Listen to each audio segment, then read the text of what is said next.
entre les Burundais en exil et ceux restés au pays à travers des informations bien fouillées concernant tous les domaines de la vie du pays. Le magazine Humura Burundi est diffusé sur le web via le site de la RPA www.rpa.bi. Humura Burundi. Vendredi 27 septembre 2019, c'est un plaisir de vous retrouver encore une fois dans ce magazine Humura Burundi qui aura pour principales articulations les points suivants. Le projet du gouvernement de démanteler les sites de déplacés se poursuit à Rusarasi, un site situé en province Kirundo. Au moins 800 familles sont menacées d'expulsion par la CNTB. Dans l'entretemps, un jeune homme du site de Gasolwe, situé en province Muyinga, a été retrouvé mort dans sa chambre ce vendredi alors qu'il avait séjourné sur sa colline natale. Renouvellement ce vendredi du mandat de la commission d'enquête sur le Burundi à la grande satisfaction des défenseurs des droits de l'homme burundais qui saluent cette décision du Conseil des droits de l'homme des Nations Unies. Dans ce magazine, nous vous ferons également un tour dans certains camps de réfugiés burundais situés en Tanzanie pour vous parler de la persécution qui continue à s'y observer et ce, de la fermeture des marchés en passant par les disparitions et enlèvements. Voilà pour le sommaire. À la présentation de ce magazine, vous êtes avec Josal Mozaneza. Lucie Kabeda et Mestive Niungeko sont de l'autre côté de la cabine technique. Dans quelques poussières de secondes, le développement de ces titres.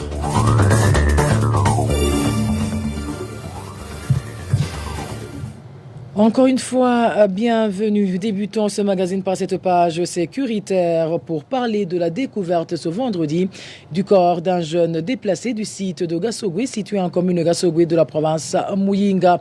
Les responsables et le mobile de cet assassinat ne sont toujours pas connus. Les détails avec Emmanuel Ndaishimi. La victime est connue sous le nom de Serge Kwizera, âgé de plus de 20 ans. Il habitait dans le site des déplacés de la commune Gasogwe en province Muyinga. Serge Kwizera a été tué à Nyungu, sur sa colline natale, où il avait passé la nuit pour garder ses chèvres. L'un des voisins témoigne.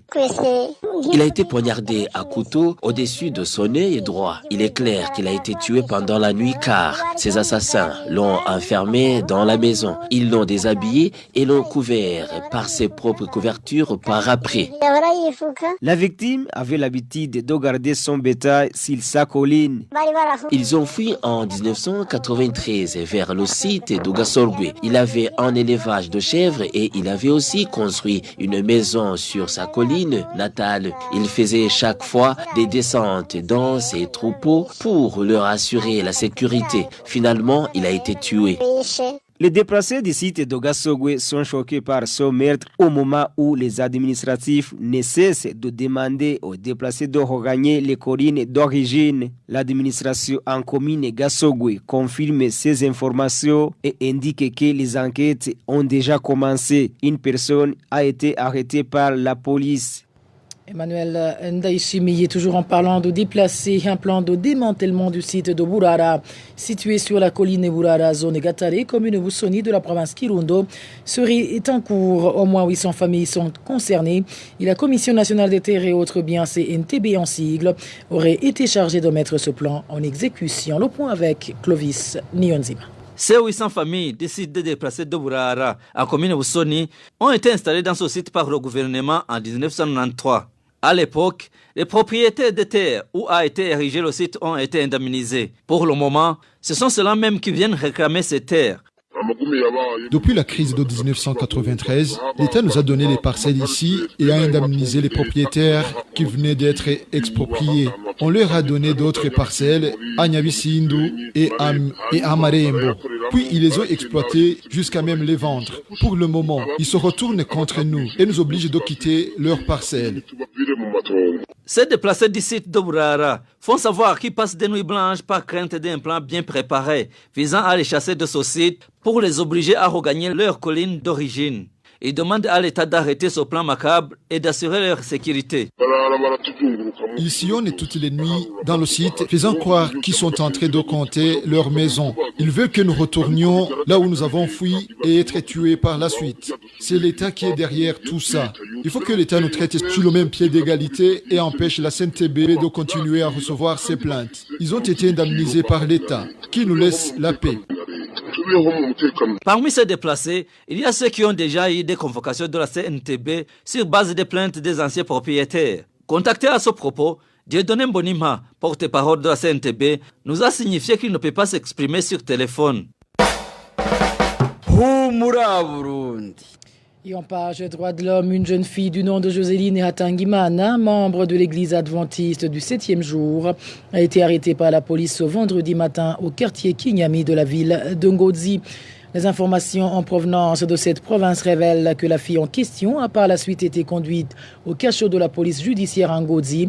Elle serait accusée d'avoir pris une vidéo montrant des policiers en train de tabasser une adepte de la dite église, située au quartier Loubouye de la même ville de Ngozi. La victime fait partie des fidèles de cette église qui avait été arrêtée samedi dernier avant d'être relâchée. Droits de l'homme, c'est aussi un habitant de la zone Maramvia qui est détenu depuis 5 jours au cachot de la police à Maramvia pour avoir soi-disant volé le téléphone d'un chef d'une position policière de cette même zone. Une accusation qui, selon les habitants de cette localité, ne tient pas debout vu qu'aucun témoin n'est venu jusque-là le charger. Les détails avec Marie-Ange Irakodzi. Ce citoyen s'appelle Antoine et est réparateur des postes de radio. Après la coupure du courant électrique, cet Antoine s'est rendu chez un voisin pour se raccorder sur son réseau électrique afin de finaliser ses activités. C'est à ce moment que le chef de poste de police est venu pour l'accuser d'avoir volé des téléphones.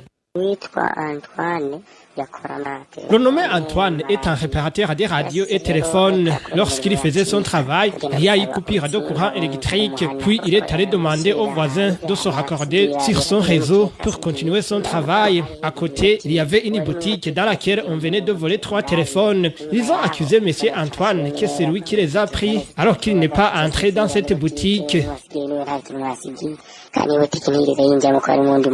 Antoine a été battu avant d'être secouru par un des administratifs. Ils l'ont amené à la position policière et ils l'ont sérieusement battu. Ils l'ont ensuite mis dans le cachot et ça fait déjà 5 jours qu'il est détenu dans ce cachot. Il est détenu injustement. Les habitants de cette zone demandent qu'il soit libéré sans condition car, ajoute-t-il, il est innocent. Contacté à ce propos, Siméon Boutoyi, administrateur de la commune Moutimboudzi, la pluie a perturbé notre communication. Merci à toi Marie-Ange Irakodzi. Toujours en page droits de l'homme, le Conseil des droits de l'homme des Nations Unies a renouvelé d'une année le mandat de la commission d'enquête sur le Burundi ce vendredi. 23 pays ont voté pour, 11 contre et 11 pays se sont abstenus. Le président de la CAT Burundi, Armel Niyongeli, se dit très satisfait de ce renouvellement du mandat de cette commission. Suivons. Nous nous félicitons de l'adoption d'une résolution du Conseil des droits de l'homme des Nations Unies sur le Burundi. Cela montre que la communauté internationale voudrait bien garder la vigilance sur la situation des droits de l'homme au Burundi et avant les élections de 2020. Parce que ils ont déjà pris connaissance de l'identification de 8 facteurs de risque que la commission d'enquête des Nations Unies sur le Burundi avait déjà montré. Ils ont déjà vu l'environnement marqué par l'insécurité et une instabilité sociopolitique, un climat d'impunité générale pour les violations graves des droits de l'homme récentes et du passé, c'est-à-dire depuis 2015 jusqu'à maintenant. Ils ont déjà pris connaissance dans le rapport présenté par la commission d'enquête des structures étatiques faibles, notamment le système judiciaire burundais. Donc, adopter le renouvellement du mandat de la commission d'enquête, c'est pour prévenir des graves violations des droits de l'homme pendant, avant et après les élections de 2020. Et entre autres missions, la commission d'enquête sur le Burundi doit approfondir ses enquêtes, notamment sur le respect et l'exercice des droits politiques, civils, économiques et sociaux dans le contexte électoral, eu égard en particulier au fondement économique de l'État. Vous suivez toujours le magazine Humura Burundi. Pour ceux qui n'ont pas pu nous suivre en direct sur notre page Facebook, je vous rappelle que vous pouvez retrouver l'intégralité de ce magazine sur notre site web, le www.rpia.bi, ou en consultant nos autres plateformes, à savoir nos comptes Twitter, SoundCloud ou YouTube. Mais vous pouvez également demander à recevoir les informations de la RPA directement sur vos smartphones en nous le faisant savoir via WhatsApp au numéro suivant, le plus 49 151 294 16 348. Hors de nos frontières, l'on parle de l'arrestation ce jeudi d'un réfugié burundais du camp d'Onduta par la police tanzanienne. Ancien militaire ex-FAB, son lieu de détention, de même que le mobile de son arrestation reste inconnu. Les détails avec Walter Kwizera. Ce réfugié burundais du camp d'Onduta qui a été arrêté par la police tanzanienne est connu sous le nom de Wilson Habonimana, surnommé Mandela. La nuit de ce jeudi, un véhicule de la police est arrivé dans la zone 9 de ce camp au domicile de Wilson Habonimana. Ces policiers l'ont obligé de sortir de sa maison. L'un de ses voisins témoigne. C'était à des heures quand un véhicule de la police est venu dans la zone 9. Les policiers sont descendus et se sont dirigés dans le village 4 chez Mandela et l'ont obligé de sortir de sa maison.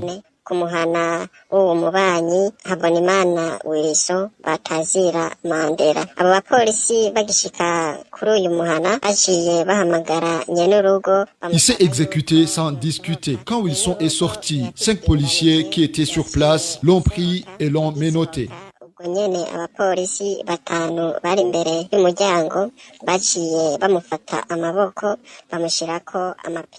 Les voisins et la famille de la victime ont essayé de chercher où il serait détenu, mais en vain. Ils s'inquiètent et craignent qu'il ne soit tué. Après 3 minutes de son arrestation et embarqué dans le véhicule de police, des coups de feu ont été entendus. Nous ne savons pas s'il a été tué sur place ou non. Jusqu'au matin, la famille de cette victime n'a pas de ses nouvelles. Nous ne savons pas si Wilson, notre voisin, est toujours vivant. Nous sommes allés le chercher au bureau de la police et du camp d'Onduta et dans les différents cachots. Il n'y était pas. Personne ne sait où il peut être pour le moment.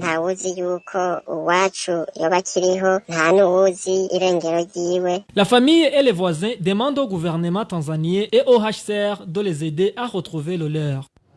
Walter Kwizera, stagiaire à la RPIA d'Onduta, cap sur Nyarugusu, où des mesures contraignantes à l'endroit des réfugiés burundais continuent à être prises par les autorités tanzaniennes. Aujourd'hui, même les petits marchés sont désormais interdits, et ce, à partir de ce vendredi, une décision prise ce jeudi par le responsable du DICAN. Le plus de détails avec Trésor Nyongabo, stagiaire à la RPIA. Après la fermeture des marchés communs pour les réfugiés et tanzaniens appelés Muungano, les réfugiés burundais ont opté pour exercer leur petit commerce dans de petits marchés. Ces derniers viennent d'être fermés, comme indiqué dans un communiqué rendu public par le responsable de ce camp de Nyarugusu ce mardi. Par ailleurs, tout contrevenant à cette décision sera traduit en justice. Ce n'était même pas des marchés construits en matériaux durables. C'était des endroits où se rencontrent le soir les gens qui vendent quelques denrées alimentaires. Ce sont ceux-là qui sont frappés d'interdiction. Les responsables du camp ont dit que ces petits marchés ne sont pas autorisés. Même celui qui veut vendre les amarantes doit rester chez lui. Ces réfugiés burundais déplorent cette persécution des autorités tanzaniennes au moment où la distribution des cartes d'identité pour réfugiés a commencé. Nous sommes très inquiets suite à la situation qui prévaut au camp. On ne comprend vraiment rien. On nous interdit d'exercer nos activités dans ces petits marchés et au même moment, on nous donne des cartes d'identité pour réfugiés. Ces persécutions ont lieu au moment où il est prévu que les accords secrets entre les gouvernements burundais et tanzaniens pour le rapatriement forcé des réfugiés burundais entrent en vigueur mardi prochain. Ces accords sont décriés aussi bien par... La communauté des réfugiés burundais dit que le gouvernement tanzanien devrait assurer la sécurité et le bon établissement des réfugiés dans le respect des conventions de 1951 relatives au statut des réfugiés ainsi que celle de 1969 de l'Union africaine sur l'aspect lié aux problèmes des réfugiés en Afrique. L'association Korebu revient sur l'existence d'un accord entre le gouvernement burundais et tanzanien pour le rapatriement forcé des réfugiés burundais. Malgré les cris des médias et des organisations pour la défense des droits de la personne humaine, la Tanzanie continue de menacer les réfugiés qu'ils seront rapatriés de gré ou de force à partir du 1er octobre de cette année, déplore la Korebu qui indique que cela est en contradiction avec l'article 33 de la Convention. Indignation et colère face à ce rapatriement forcé de leurs frères réfugiés en Tanzanie. Une marche manifestation a d'ailleurs eu lieu ce vendredi en Belgique. Laquelle marche s'est déroulée devant les bureaux de l'ambassade tanzanienne en Belgique. Et beaucoup de Burundais de différentes organisations et venant de différents horizons y avaient pris part. Et voilà, chers fidèles de la RPA, c'est par ici que nous mettons un point final au magazine Humura Burundi de ce vendredi 27 septembre 2019. Merci à vous tous qui nous avez tenu compagnie. Merci à toute l'équipe rédactionnelle qui m'a aidé à collecter toutes ces informations. Merci également à l'équipe technique pour sa complicité. À la présentation de ce magazine, vous étiez avec Josiane Mouzaneza. Un bon début de week-end à tous.